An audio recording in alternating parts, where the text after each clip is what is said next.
Aries, welcome to your weekly Sidereal Astrology forecast. This is for May 23rd through the 29th of 2016. I'm Athen, and this is for Sidereal. If you are new to the channel, be sure to check out the link because the signs are different. All right, so Aries, let's have a look at this week. We just had Mercury go direct last weekend in your first house.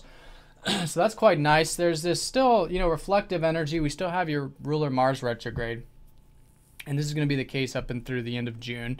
So it's still good to be rethinking, rehashing things, maybe relating to your goals, your self-image, where you're putting your energy, these types of matters. But there is this forward-moving insight, I think, from the previous weekend in terms of what you've learned about yourself or what you've learned about your goals or maybe anything that you have been reworking in your life, maybe having to do with the routine, the work environment, and maybe even the communications or learning if that was the case for you. So that's the Mercury going direct. It does take time for him to gain momentum, but especially by the second half of the week, I think there's a lot more of this outward expression of your communication, an outward expression of self, and perhaps even a clear understanding about your goals and your ambitions and these types of matters, and to a degree as well, applying what you've learned about yourself these past few weeks. So that's going to be this previous weekend coming into this week, and early Monday and Tuesday we do have Mars, your ruler, dipping out of Scorpio going into Libra. So this is actually quite nice in the sense that although Mars is comfortable in Scorpio, it's his sign, this is your ruler in the 8th house where things may have been reflecting on the deeper side of matters, reflecting on maybe the intimacy in your life, shared resources, doing that inner transformation. This is again personal on the inner level but also external as well. And but now Mars goes into Libra here early in the week, so I think the reflection, I think the highlight of the week probably will be very much on relationships. And this is going to be a lot of the stuff you're going to be learning about relationships with your ruler retrograde here through June. So a great area to focus on, a great area to really find a balance with, because your ruler is going to be opposing up to Venus here Tuesday and Wednesday as we go throughout the week. And this is your relationship planet, Venus. So here you are in the chart in the area of reworking, rethinking relationships in your life, opposing up to the ruler of relationships in your chart, suggesting the importance of balance, suggesting the importance of having a synergy between self and other, having that extra attention on the self, your drives and these kinds of things to help balance it out, and again to learn more about yourself in relation to relationships, in the sphere of relationships, and and learning about relationships in and of themselves, but with the opposition, balance between self, which is the direct energy, everything you want, your desires, with tact, with mutuality, with harmony. And that's going to be the challenge of the week, is to balance these two.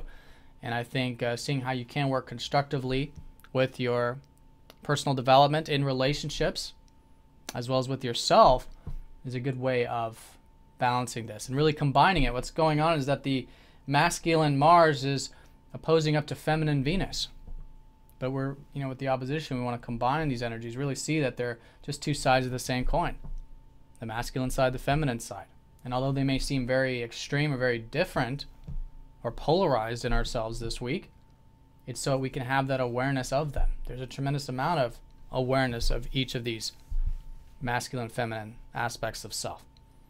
All right, so combining it, having the assertiveness with the tact, having the directness with the mutuality. All right, and that can actually create some good harmony in your relationships, in fact, and maybe even getting things done in relationships. There's a lot of this momentum and drive and perhaps motivation that could be propelling you in the one-to-one sphere in your life. So that's the opposition, and again with the Sun in Taurus and Venus here, it is a good time for you to still be focused on your material values.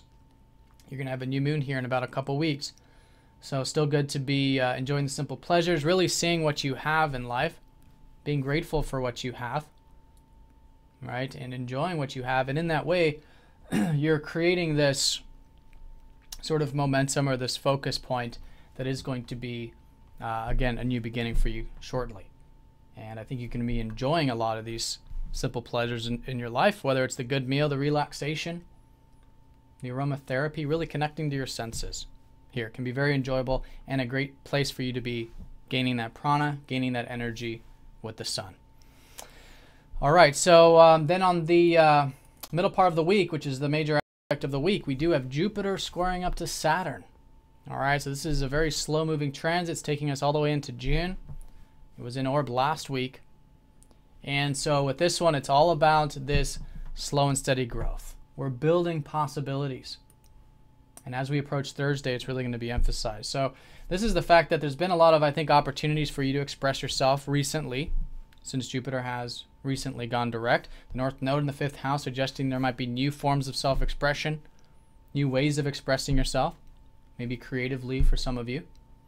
But Saturn's over here squaring up to that, saying, but not without the deep truths in life, not without the real intimacy, the openness, not without the deep transformation. Because Saturn is saying only things that are built upon openness and intimacy with self and even relationships for that matter can be long lasting. Only those things that are really open, raw, deep, and true can be built. And that's the square from Saturn. But going back to your self-expression, you know, this is about perhaps seeing the long term with that, with the passions, with the interests, with the things that are close to your heart. You know, this is Saturn making sure it's done correctly, it's done in a nice, grounded way for the long term. Saturn's all about the long-term fruits versus the short-term ones. All right, so whatever this has been for you, it's a good week for building these possibilities constructively. That's what the square is all about. It's about taking those slow steps and those grounded steps towards long-term possibilities here. All right, so Aries, that's the week in a nutshell. This forward-moving energy with Mercury, definitely the case in terms of what you've been learning these past few weeks. Maybe about self, maybe about your routine, maybe about communication. This is a big week for, I think, relationships, of finding the balance point, learning about them, redoing, reworking that area of your life perhaps. And it's all through this reflection of self that, of course, you are still doing with that Mars retrograde. And then this Saturn squaring up to Jupiter suggesting this slow and steady growth towards your passions and things that are close to the heart. All right, Aries, so have a fantastic week. Thanks for watching, and I'll see you all next week.